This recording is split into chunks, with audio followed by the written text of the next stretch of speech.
Hello and welcome to our YouTube channel जिसका नाम है मैथ प्लस पॉइंट। हम बात कर रहे थे ग्रुप थ्योरी के ऊपर। तो हमने पिछले लेक्चर में पढ़ लिया है कि ग्रुप क्या होता है। आज इस लेक्चर में ग्रुप से आगे के जो टॉपिक है और ग्रुप पर बेस्ड जो क्वेश्चन है उस पर हम चर्चा करेंगे। तो ग्रुप हमने पढ़ लिया कि ग्रुप क्या होता है। अगर कोई सेट चार प्रॉपर्टी फॉलो करता है, संवृत्त, साचार्यता, तत्समक अवयव और प्रतिलोम अवयव, अगर ये चारों प्रॉपर्टी है किसी सेट के अंदर तो वो कहलाता है एक ग्रुप। अगर एक पांचवी प्रॉपर्टी भी आप अगर ऐड कर दे उसमें, अगर वो फॉलो करे जो जिसका नाम है क्रम विनिमयता, तो वो बन जाता है, वो ग्रुप बन जाता है अबेली ग्रुप। अब ग्रुप थ्योरी में आगे पढ़ते हैं ऑर्डर ऑफ ए ग्रुप, यानी कि किसी भी ग्रुप का ऑर्डर क्या है। ऑर्डर का मतलब होता है कि जो आपके पास ग्रुप है उसमें कितने एलिमेंट हैं। सपोज दैट अगर मेरे पास कोई ग्रुप है,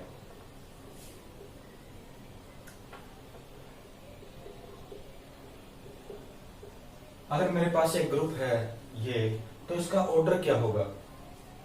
इसमें कितने एलिमेंट है? 5 एलिमेंट है, 0 1 2 3 4।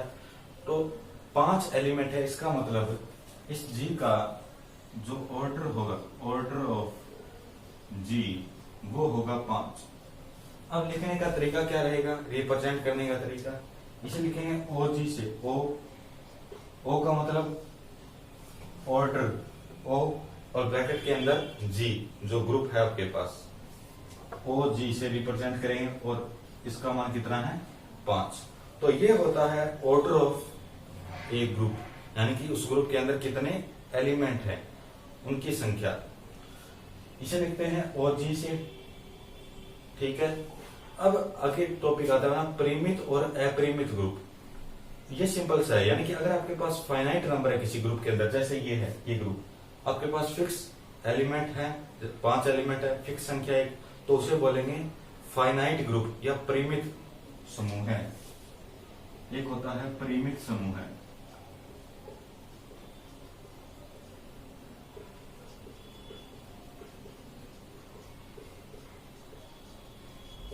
दो थे, एक परिमित समूह है और एक अपरिमित समूह है। अगर एलिमेंट की संख्या आपके पास परिमित है या फिक्स है या फाइनाइट है तो आप उस ग्रुप को बोलोगे फाइनाइट ग्रुप।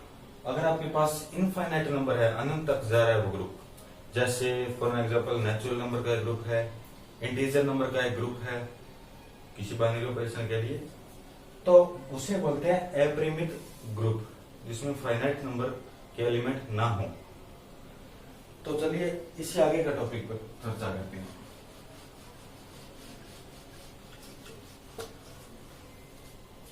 नेक्स्ट जो टॉपिक है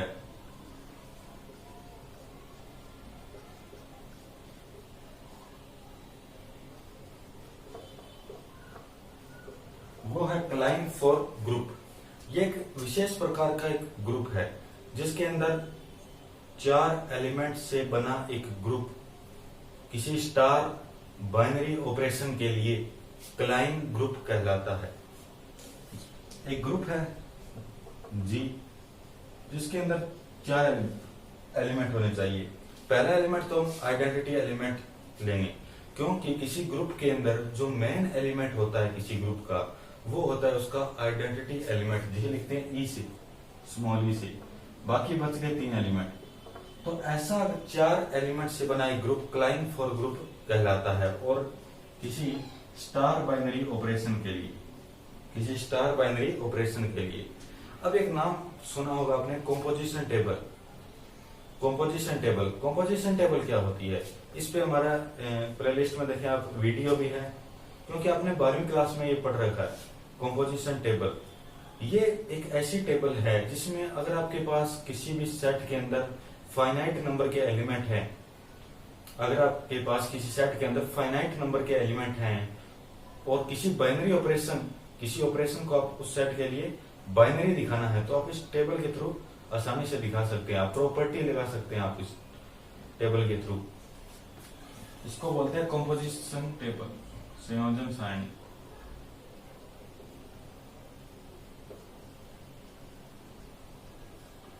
इसके अंदर लगा के देखते हैं। देखिए जैसे एक टेबल बना लीजिए, जी हाँ,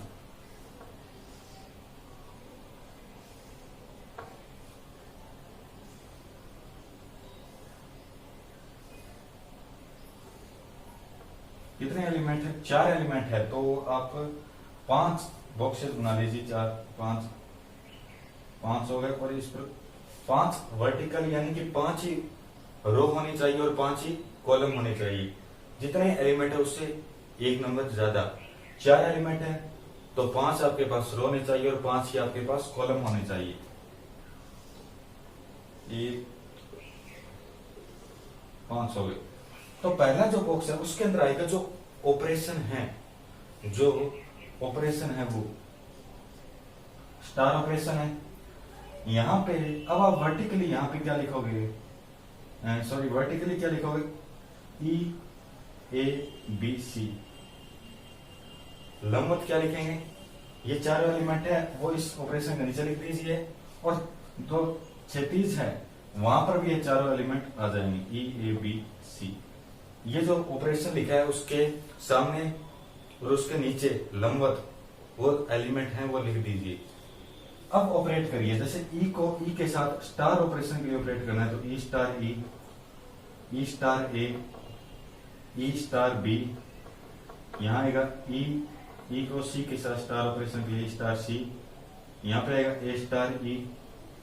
इस प्रकार से ये चलते जाएंगे, लास्ट में आएगा सी स्टार सी, सी स्टार सी। ये है कंपोजिशन टेबल। तो ऐसी एक टेबल जिसके अंदर या ऐसा एक ग्रुप जिसके अंदर 4 एलिमेंट हैं, क्लाइन फॉर ग्रुप कहलाता है। तो ये था क्लाइन फॉर ग्रुप।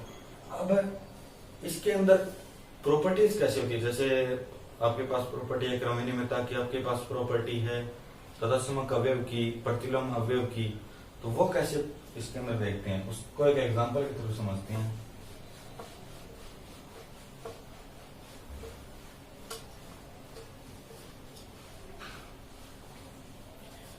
अब ये जो कंपोजिशन टेबल है ये कब काम आती है?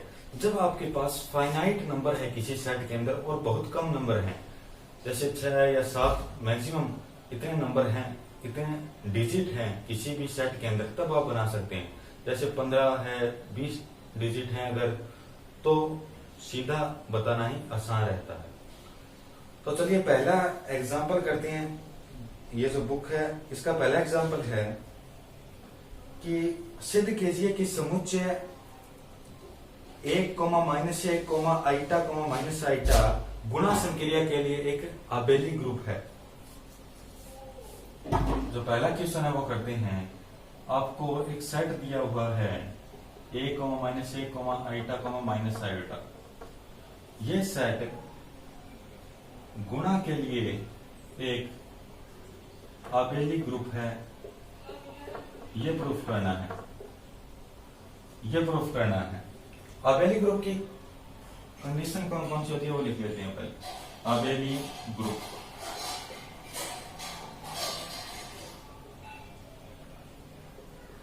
सेम प्रॉपर्टी होनी चाहिए, साहचर्यता होनी चाहिए,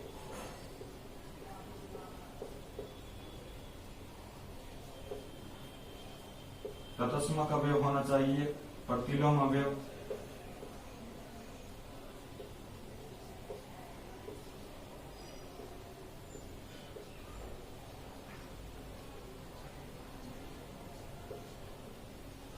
ये 500 प्रॉपर्टी आबेली ग्रुप के अंदर होती है। यानी कि अगर ये आबेली ग्रुप है गुणा के लिए तो ये 500 प्रॉपर्टी लगेगी। और मैंने कहा कि अगर आपके पास फाइनाइट नंबर है और वो भी कम नंबर है, 4 ही नंबर है इस सेट के अंदर, 1, -1, आइटा, माइनस आइटा, तो हम यूज करते हैं कॉम्पोजिशन टेबल का। कॉम्पोजिशन टेबल बना लीजिए यहां पे।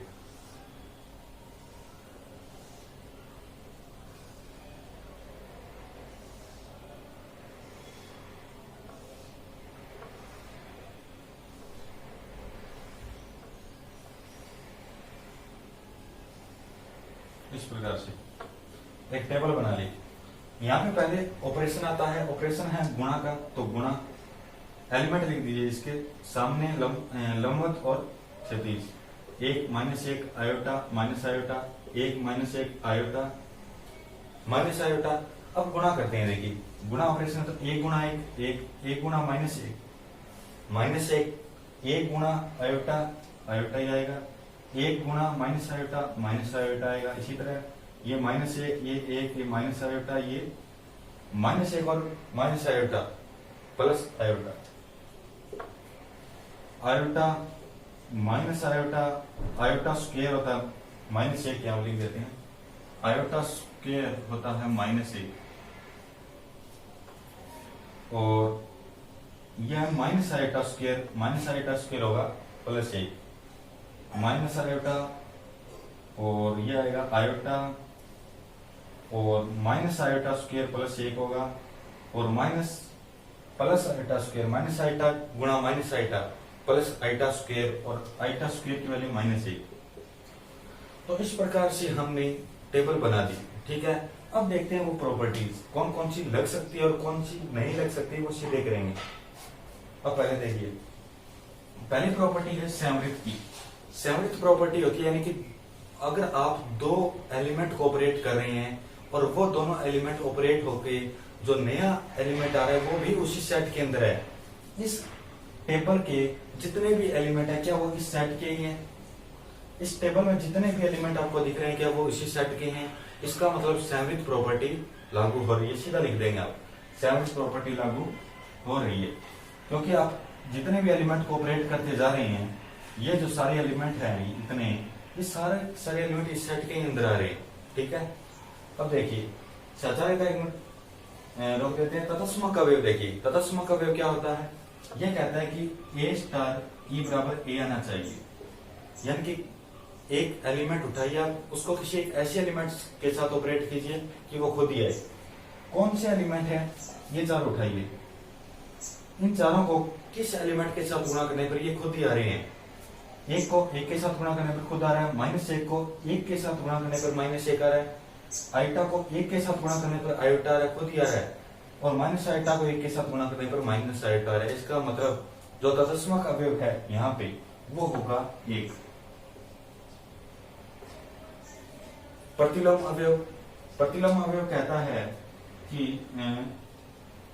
ए स्टार बी बराबर आइडेंटिटी एलिमेंट आना चाहिए, यानी कि अगर आप किसी एलिमेंट को एक ऐसे एलिमेंट के साथ ऑपरेट करें कि आइडेंटिटी एलिमेंट मिल जाए। एक को किसके साथ अब लिख लेते हैं, एक माइनस एक आयोटा और माइनस आयोटा,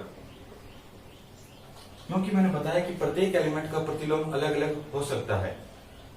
एक का प्रतिलोम एक को किसके साथ मल्टीप्लाई करेगी? आइडेंटिटी एलिमेंट ई का मान कितना है? एक है, ये रहा ई का मान एक। तो एक को एक के साथ मल्टीप्लाई करने पर एक आएगा, माइनस एक को माइनस एक के साथ गुणा करने पर एक आएगा। आयोटा को इस लाइन में देखिए, आयोटा को यहाँ पे एक आ रहा है, यानी कि आयोटा को माइनस आयोटा के साथ गुणा करने पर, आयोटा को माइनस आयोटा के साथ ऑपरेट करने पर एक आ रहा है, और माइनस आयोटा को ये देखिए एक, माइनस आयोटा को आयोटा के साथ गुणा करने पर एक आ रहा है, माइनस आयोटा का प्रतिलोम आयोटा। इस सारणी में आपको ये देखना है कि कौन से एलिमेंट को कौन से एलिमेंट के साथ गुणा करने पर आपको आइडेंटिटी एलिमेंट मिल रहा है, वो उसका प्रतिलोम अवयव हो जाएगा। माइनस आयोटा, ये लाइन में चलिए, एक कहां पे है? यहाँ पे है, किसके साथ ऑपरेट किया गया है? आयोटा के साथ, तो माइनस आयोटा का प्रतिलोम आयोटा। इस प्रकार से इसका मतलब तीन चीजें आपको पता चल चुकी है, संवृत, तत्समक और प्रतिलोम। ये है प्रतिलोम चारों की तीन प्रॉपर्टी लग गई। चौथी है क्रमनियमितता। क्रमनियमितता प्रॉपर्टी ये कहती है कि ए स्टार बी बराबर बी स्टार ए होना चाहिए। क्या ये एक दूसरे की मिरर इमेज है? ए स्टार बी की अगर मिरर इमेज होगी तो कुछ बी स्टार ए ही होगी। इसका मतलब अगर इस सारणी में एक विकिरण खींचा जाए, यहाँ पे एक विकिरण खींच देते हैं, बिल्कुल ये विकिरण है, ठीक है। तो क्या इसके दो पोर्शन बन गए, एक इधर वाला है नीचे वाला और एक ऊपर वाला है? क्या ये दोनों मिरर इमेज है एक दूसरे की? देखिए माइनस एक यहाँ पे आ रहा है, माइनस एक, तो क्या इस साइड भी माइनस एक है? ये रहा माइनस एक है।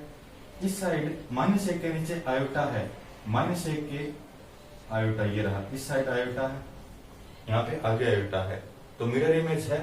यहाँ पे देखिए इस वीकेंड के जस्ट नीचे माइनस आयोटा है, इस वीकेंड के जस्ट ऊपर भी माइनस आयोटा है। इस वीकेंड के यहाँ पे एक है तो यहाँ पर भी एक है, यानी कि मिरर इमेजेस हैं ये दोनों पोर्शन एक दूसरे के। जिस साइड जो एलिमेंट है दूसरी साइड भी उसी जगह वो एलिमेंट है, तो वो क्रमनियमितता लागू होगी उसमें, क्योंकि क्रमनियमितता होती है ये A स्टार B बराबर B स्टार, यानी एक दूसरे की मिरर इमेज जैसी कुछ। तो दो पोर्शन बना लिए वीकेंड खींच के, देख लीजिए दोनों पोर्शन एक दूसरे के, अगर लग रहा है कि आपको कि मिरर इमेज है एक दूसरे की, तो वो क्या हो गए, क्रमनियमितता प्रॉपर्टी को फॉलो करेंगे। सीधा लिख सकते हैं आप इस सारणी के थ्रू भी। अब एक बची है साचार्यता, ये हमें देखनी पड़ेगी, ये आपको देखनी पड़ेगी लागू हो रही है या नहीं लागू हो रही है। देख लेते हैं, कोई भी तीन एलिमेंट उठाते हैं, मान लीजिए -1 आयोटा और -i आयोटा उठा लिया आपने। यहाँ पे मैं इसको रफली